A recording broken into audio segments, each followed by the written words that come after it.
Assalamualaikum warahmatullahi wabarakatuh. Pemirsa MTA dimanapun Anda berada, kembali lagi bersama saya Yogi Arida di programnya Ahmadiyah Islam. Islam ya Ahmadiyah.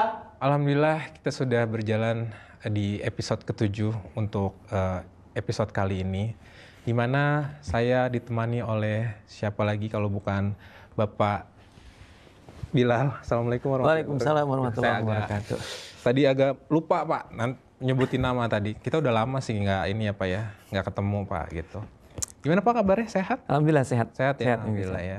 Kemarin kan kita break syuting karena saya ada keperluan dulu ke luar negeri waktu Asik. itu. Nah, alhamdulillah Pak, ada rezekinya ya. Alhamdulillah. Baik Pak, ini sebelum kita memasuki tema yang kita mau bahas nih Pak ya. Kita lihat dulu nih background nih Pak. Nah ini kan masih background yang sama nih kayaknya waktu itu Pak ya. Gimana kalau kita ganti? Ganti aja panas. Panas? Panas. Bapak nggak lihat sini, lihat dulu panas ya? Di sana juga ada tuh backgroundnya tuh. Oh iya? Iya, panas dia. Boleh kita ganti dengan apa nih? Dengan, coba, ganti ya? Iya ternyata. Oke. Tuh Pak. Ya indah kan Pak? Wah adem kalau gini ya. Ada airnya ini, ada airnya. Gimana nih tebak? Kira-kira? Kayaknya masih di studio deh. Masih, iya sih betul. Masih di studio ya. Baik, untuk pembahasan lebih lanjut nih Pak. Kita sekarang temanya membahas tentang masalah-masalah yang ada di, bukan masalah sih, pertanyaan-pertanyaan dari rakyat penasaran sih sebenarnya Pak. Nah, tapi sebelum itu kita bukan kebetulan, sekarang kita sudah memasuki episode ke-7. Iya, iya. 7 itu adalah nomor keramat Pak. Di mana? Di dalam dunia sepak bola. Menurut Sintayong. Nah, Bapak tahu kan beritanya kemarin. Nah, angka 7 ini angka keramat nih kenapa? Karena banyak legenda-legenda, kalau di sepak bola tuh banyak legenda-legenda yang pakai nomor 7. Okay. Seperti Shevchenko, terus David Villa di Spanyol, Cecep Gorbachev di Persib, ada tuh, Pak. Ada banyak gitu. Menurut Bapak nih untuk episode ke-7 ini gimana Pak? Apa namanya? Ya alhamdulillah kita udah jalan di episode ke-7 lah. Iya, alhamdulillah. Karunia Allah Ta'ala sampai episode 7. Ya alhamdulillah ya Pak. Mudah-mudahan program kita terus sampai episode Amin. Nah, banyak banget sih respon-respon dari masyarakat yang bagus banget nih hostnya. Oh, iya, Pertama hostnya, kedua kamu, ketiga Iya. programnya gitu. Iya. Oke, nggak apa-apa. Baik. Nanti juga paling jatuh. Jangan jatuh. Oh, jangan. Maksudnya jatuh pertanyaannya. Betul. Baik, kita langsung aja nih Pak ke rakyat penasaran ini. Siap. Banyak banget nih rakyat penasaran yang mau bertanya dengan kemarin kan. Tapi sebelum ke sana kita review dulu sedikit deh. Kemarin itu kan kita tuh membahas segmen tentang Rukun Islam ya. Bisa direview dulu nggak sih Pak dari 6 episode ke belakang itu Pak? Ya sebetulnya kalau kita mereview kembali tentang episode-episode yang sebelumnya ya, kesimpulannya sebetulnya sederhana aja sih, bahwa rukun Islamnya di Jamaah Islam Ahmadiyah ini pada dasarnya sama dengan saudara-saudara Muslim yang lain. Iya, nggak ada bedanya ya. Betul, mulai dari syahadat, kemudian sholat, puasa, zakat, ibadah haji, ya semuanya sama. Tidak ada istilah kasarnya itu yang berbeda ya dengan saudara-saudara Muslim yang lain dalam secara kaidah dasar ya, secara prinsip ya. Mulai dari syahadat sampai dengan ibadah haji. Insya Allah Ta'ala teman-teman di luar ketika mempelajari atau membaca literatur langsung dari Ahmadi, pasti akan menemukan kesamaan dari poin-poin rukun Islam itu. Ya. Pokoknya rukun Islam itu udah pasti sama lah. Insya Allah Ta'ala nggak akan ada perbedaan ya, poin-poin rukun mungkin Islam itu. rukun tetangga ya. Bisa Ya, jadi, beda bisa ya, jadi, bisa jadi kalau itu memang. Baik, terima kasih Pak Bilal untuk reviewnya. Kita masuk ke segmen nih Pak, rakyat penasaran nih. Mungkin nanti kita bisa lihat di monitor di sini ya. Iya. Boleh nanti kita tampilkan sekarang Pak. Halo, perkenalkan nama saya Dimas Pandapatan Sipaweta dari program studi Magister Studi Agama Fakultas Usuluddin UIN Syarif Hidayatullah Jakarta. Apakah ada perbedaan konsep Dajjal dalam literatur Ahmadiyah? Apakah ada perbedaan terhadap umat-umat Muslim-Muslim lainnya gitu? Terima kasih.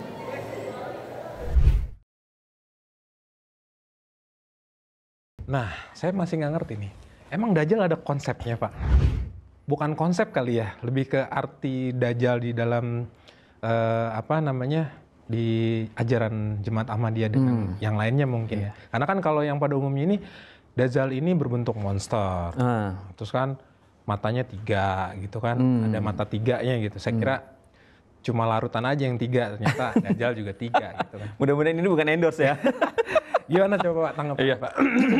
Gini, ketika kita membahas mengenai apa istilahnya keyakinan Islam berkenaan dengan Dajjal, memang masyarakat secara umum ya, apalagi nih misalkan anak-anak muda yang mereka tidak mendalami secara lebih spesifik tentang Dajjal ini, ya mereka akan sangat mudah apa istilahnya itu mendapatkan pemahaman atau persepsi tentang Dajjal seperti yang tadi diceritakan atau disampaikan oleh Kang Yogi ya, misalkan Dajjal itu monster, kemudian Dajjal itu matanya kalau dibilang matanya 3, saya yakin itu benar-benar kartun banget deh gitu kan, kartun banget gitu. Kalau di dalam hadis itu kan matanya 2 tapi yang satu itu buta dan di keningnya itu ada tulisan kafaro. Jadi secara umum kita kalau hanya pada poin-poin itu memahami tentang Dajjal, ya apalagi hanya dipahami secara fisik ya, kita akan mendapatkan gambaran Dajjal itu ya cuma seperti itu gitu. Tetapi kalau kita melihat secara lebih dalam berkenaan dengan apa yang disampaikan oleh Nabi Muhammad SAW berkenaan dengan Dajjal ini, kita akan mendapatkan sebuah pemahaman. Makanya ketika siapa tadi saudara kita yang dari UIN itu bilang konsep tentang Dajjal, ini juga mengindikasikan bahwa Dajjal itu memang sesuatu yang memiliki makna, ya makna. Jadi bentuk fisiknya wallahu alam akan menjadi seperti apa. Nah, kita akan bisa menerka Dajjal itu apa ketika kita mencoba untuk mendalami apa yang disampaikan oleh Nabi Muhammad SAW. Apa itu Pak? Nah, saya mengambilnya dari hadis-hadis atau yang bersifat umum saja. Tapi ini langsung nasihat dari Nabi SAW. Nah, misalkan gini, yang pertama Nabi Muhammad SAW menjelaskan apabila kita ingin terhindar dari fitnah Dajjal, maka bacalah 10 ayat pertama surat Al-Kahfi. Ya, ada lagi riwayat lain yang mengatakan 10 ayat terakhir juga surat Al-Kahfi. Nah, ini misalkan 10 ayat pertama surat Al-Kahfi. Ini hadisnya sahih.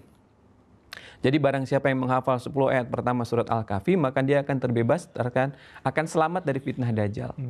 Nah, permasalahannya seperti ini. Apakah hanya dengan menghafal kita akan terbebas gitu? Jadi surat Al-Kahfi itu jadi jimat seperti itu.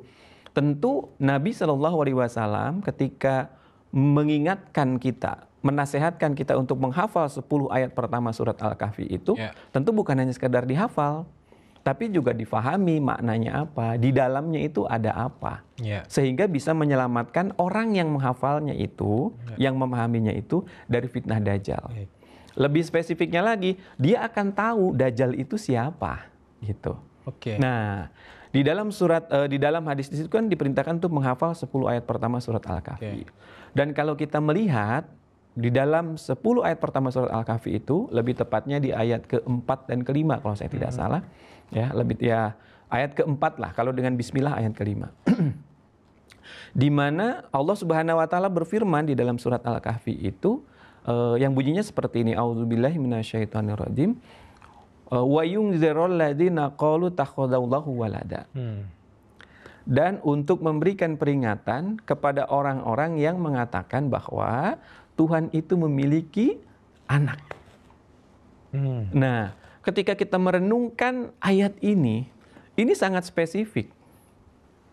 Ya, sekali lagi, ini kita membahas dari sudut pandang teologi ya, dari sudut pandang akidah, bukan secara sosial. Kalau secara sosial nanti kesannya kita tidak toleran dengan keyakinan yang lain ya. Ini berbicara tentang akidah. Kalau dari sisi akidah ya kita kupas aja gitu ya. Nah, jadi ternyata di sini dikatakan wayung dirol ladzina qalu takhazallahu walada. Jadi ternyata definisi Dajjal itu di sini dikatakan adalah akidah. Atau pemahaman. Makanya tadi mahasiswa tadi bilangnya konsep gitu ya. Yaitu waladina qalu takhadallahu walada. yaitu orang-orang yang mengatakan bahwa Tuhan mengambil seorang anak. Gitu. Maka dalam artian inilah konsep ya yang masuk dalam definisi Dajjal itu. Ya. Berarti bukan berbentuk monster yang akan ya mengganggu keimanan dari seseorang manusia itu. Nah, ini kemudian kenapa disebut ada yang memiliki pemahaman monster. Ini juga ketika melihatnya secara umum, secara kiasan aja, ya memang akan terbayang demikian. Tapi ternyata ketika kita merenungkan, arti Dajjal juga kan artinya menutupi. Menutupi karena jumlahnya yang banyak. Nah, karena jumlahnya yang banyak inilah, maka dianggap besar. Karena besar itulah dipahami dengan monster. Dan kita tahu kan sekarang berapa banyak orang yang meyakini Tuhan memiliki anak itu kalau dibandingkan dengan teologi yang lain. Maka itu paling besar. Maka wajar kalau dipahami dengan istilah monster tadi gitu, sesuatu yang sangat besar. Berarti secara garis besar yang saya tangkap dari Bapak adalah Dajjal ini ya tadi soal akidah sebenarnya. Iya, betul. Akidah yang mengatakan bahwa Tuhan itu memiliki anak. Baik. Ini saya baru tahu nih Pak. Alhamdulillah tercerahkan. Alhamdulillah. Nah, satu lagi Kang Yogi nih. Ya. Ini mumpung Kang Yogi juga kita ngebahas tentang Dajjal nih. Boleh. Jadi yang pertama kan tadi disuruh menghafal 10 ayat pertama surat Al-Kahfi ya dengan tadi pemahaman tentunya ya. Nah, tadi yang di dalamnya ada itu. Yang kedua, Nabi SAW itu beliau sampai menjadikan itu doa khusus yang beliau baca di dalam sholat beliau. Coba bayangin, saking pentingnya ya terhindar dari fitnah Dajjal ini. Nah, biasanya prakteknya itu adalah ketika sebelum salam. Jadi setelah membaca sholawat ya Allahumma sholli ala Muhammad wa ala ali Muhammad dan seterusnya sampai begitu mau salam beliau membaca doa itu, yaitu Allahumma inni a'udzubika min adzabi jahannam wa min adzabil qabri wa min fitnatil mahya wa mamat wa min fitnatil masihid dajjal. Nah, di sana lebih spesifik lagi tuh Kang Yogi, disebutnya fitnatil masihid dajjal. Di sana lebih spesifiknya apa dikatakan? Al-Masih Ad-Dajjal. Gitu. Jadi disebutkan teologi yang menutupi keyakinan tentang Al-Masih yang diyakini itu oleh mayoritas umat manusia itu. Baik. Nanti saya mau coba praktekin tuh Pak. Nanti doanya di WA ke saya Pak, biar saya hafalin ya. Biar gampang, lihat aja tuntunan ibadah sholat kita itu ada. Atau bisa juga nanti saya kirimin boleh. Sih, boleh. Ke pemirsa MTA boleh nggak? Bu, apa tuh? Doa yang tadi. Baik Pak, kita lanjut ke pertanyaan kedua ya. Silakan.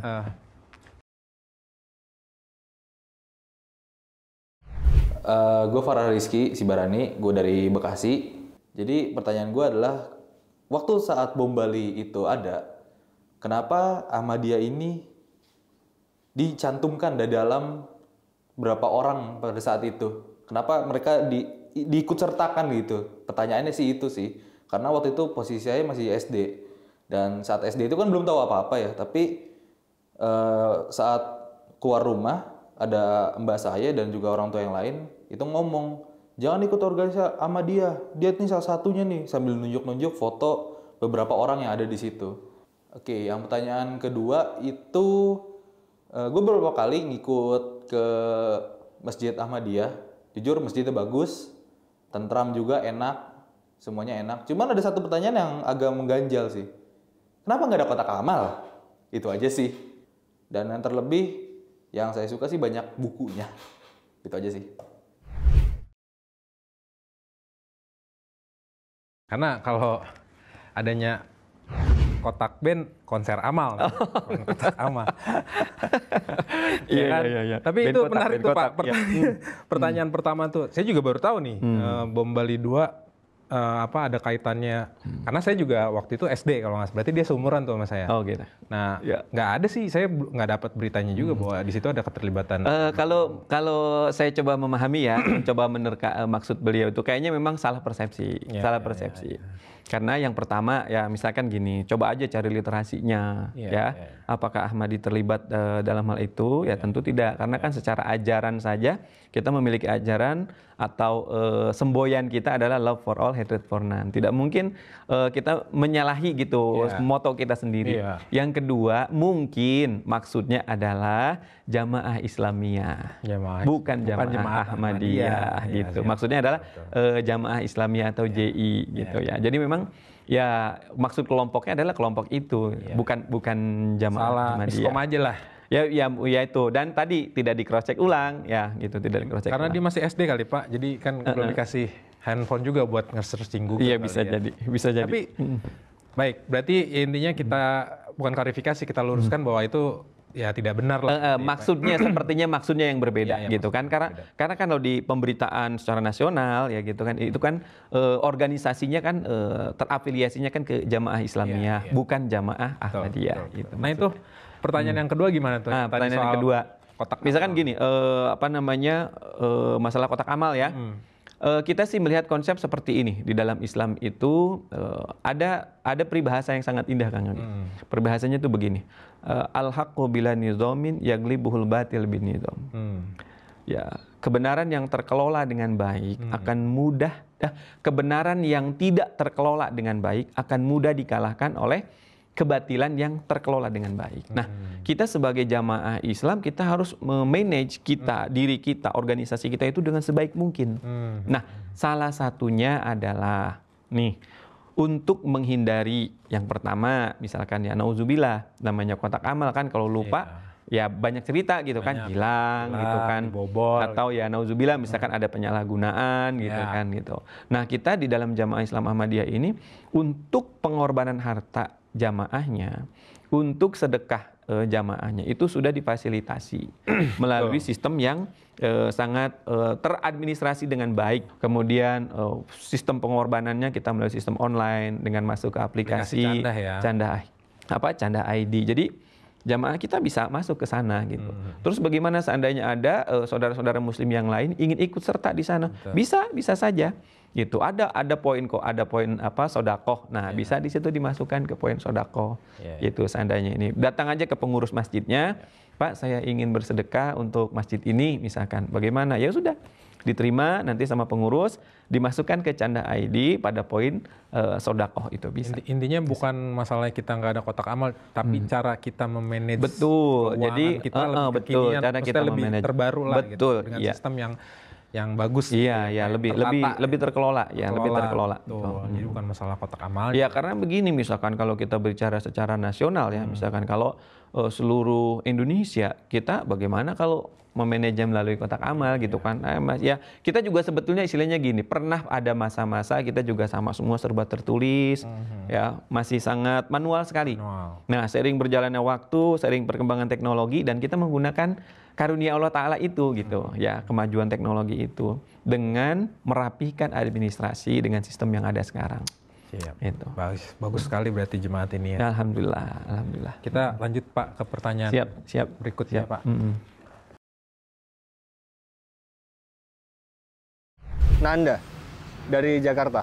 Nama saya Adinda Putri Permani dari Bekasi. Nama saya Mayang Sagita Anjani, saya tinggal di daerah Tambun Selatan.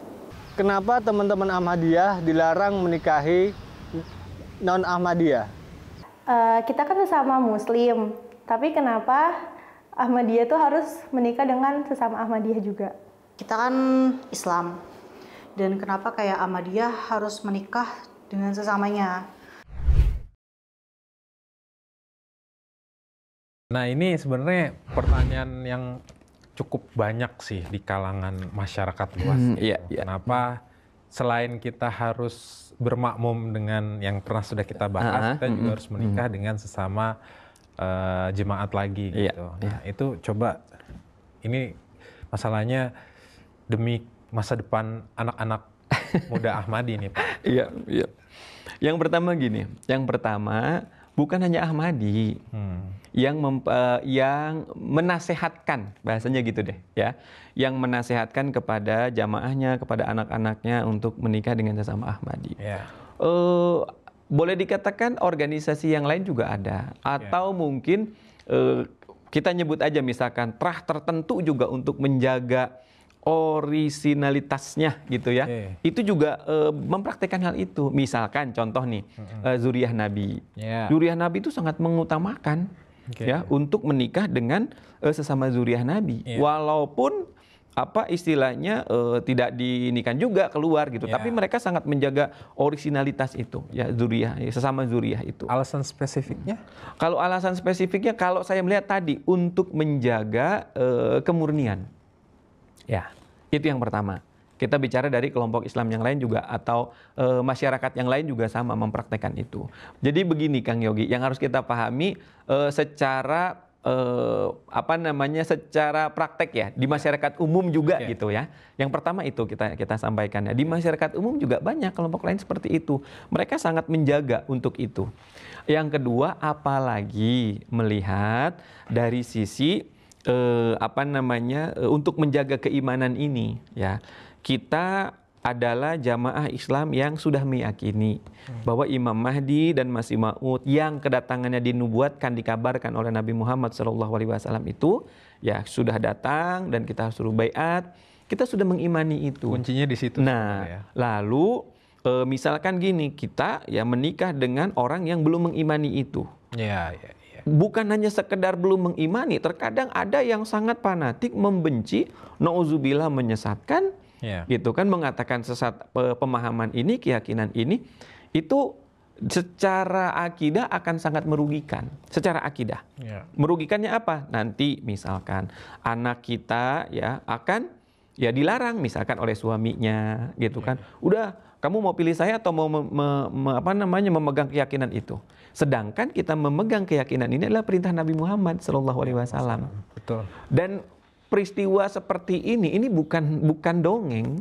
Ini terjadi di mana-mana berulang kali. Bahkan karena peristiwa inilah, insiden-insiden seperti inilah banyak loss generasi. Betul. Keturunan-keturunan yang hilang. Mereka bahasa kasarnya tidak lagi meyakini, lebih enaknya gini deh, tidak lagi mentaati Nabi Muhammad SAW untuk mengimani Imam Mahdi yang datang di akhir zaman ini. Sampai ditinggalkan itu keyakinan itu. Betul. Sampai ditinggalkan ketaatan kepada Nabi Muhammad.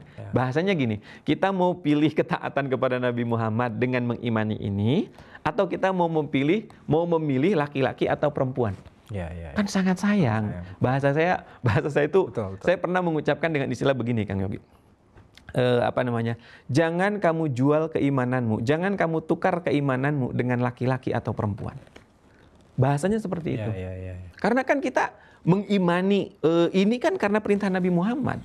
Betul. Sementara ketika kita menikah misalkan dengan orang-orang yang dapat membuat kita meninggalkan keyakinan ini, itu sama artinya kita menukar ketaatan kita kepada Nabi Muhammad demi seorang laki-laki atau perempuan yang sebenarnya laki-laki atau perempuan yang bisa kita nikahi bisa juga dari sesama kita. Saya gitu. Oke, saya setuju sih Pak dengan penjelasan Bapak. Dan saya orang yang satu-satunya berani bilang gitu, mungkin ini on air gitu ya, saya bilang nikah dengan sesama jemaat dengan Eli yang saya nikahi saat ini membuat masa depan saya semakin lebih bagus untuk saat ini. Kayaknya ini emang berkaitan dengan job beliau nih. Enggak, benar. Oh iya. Saya merasakan hidup saya lebih bahagia, lebih berwarna, lebih dekat dengan Allah Ta'ala. Alhamdulillah. Itu sudah ya memang itu salah satu berkatnya, betul. Oke, karena tulisannya waktu habis katanya. Oh, waktu habis. Ini rakyat bertanya, rakyat penasaran masih. Ya. Masih banyak, nanti kita kita simpen buat episode selanjutnya. Siap, insyaallah. Karena kan biar surprise gitu ya. Sebenarnya nggak surprise juga sih. Insyaallah. Baik Pak, tema kali ini sungguh luar biasa. Nanti akan ada tema-tema selanjutnya yang sangat luar biasa. Insyaallah. Dan kita ini baru ketemu lagi setelah beberapa bulan ya. Kemarin kita ketemu di sebelah ya. Di sebelah lain. Iya, di sebelah. Baik Pak, terima kasih sudah hadir menemani saya kembali di sini dan juga memberikan ilmu-ilmu tentang jemaat ke pemirsa-pemirsa MTA. Gitu. Baik pemirsa MTA, Mudah-mudahan apa yang kita bahas tadi di episode ke-7 kali ini akan bermakna dan bisa menjadi pencerahan untuk pemirsa MTA di seluruh dunia ini, gitu ya. Baik pemirsa, jangan lupa terus menyaksikan program-program MTA juga yang lainnya, serta yang tidak kalah penting adalah khutbah huzur yang setiap pekannya di hari Jumat akan ditayangkan oleh MTA, dan tentunya acara Ahmadiyah Islam yang acaranya sungguh bagus sekali. Terima kasih, saya Yogi Arida bersertaku pamit undur diri. Kita ketemu lagi di episode selanjutnya di acara Ahmadiyah Islam. Islam ya Ahmadiyah. Assalamualaikum warahmatullahi wabarakatuh. Waalaikumsalam warahmatullahi wabarakatuh. Ya. Makan minum dulu, Pak.